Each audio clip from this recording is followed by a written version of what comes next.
Gwardyado pa rin ng gobyerno si dating Bulacan District Engineer Henry Alcantara nang muli itong humarap sa Department of Justice o DOJ para sa regular na pagpupulong kaugnay ng aplikasyon nito sa Witness Protection Program o WPP.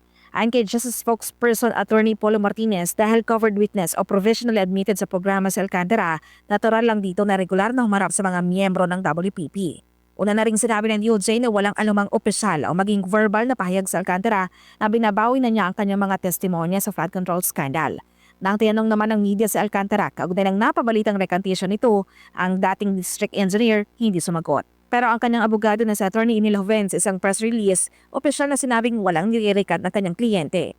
Anya, determinado sa Alcantara na patuloy na makipagtulungan sa DOJ sa ilalim ng kasunduang pinirmahan nito sa hensya bilang prerequisite sa kanyang pagpasok sa WPP bilang state witness. Ayon pa sa abogado, dapat nag-ingat ang publiko sa mga hindi beripikadong pahayag na may kaugnayan sa kanyang kliyente. Matatandaan na maliban sa mga testimonya ay nagbalik na rin ang daang milyong piso sa Alcantara mula sa nakuha nitong pera sa flood control projects bilang bahagi ng restitution. Sa mga naunang testimonya ni Alcantara, ibinulgar nito ang kickback scheme sa flood control scandal at ang mga mabatas na kasama umano sa hatian, kabilang sina Senator Joel Villanueva, Cinco Estrada, si dating Senador Bong Revilla, dating Congressman Saldico at Mitch Kahayon Uy, na lahat ay pinabulaanan ng akusasyon. Isinawalat din niya na dawit sa anomalya si dating DPWH Undersecretary Roberto Bernardo.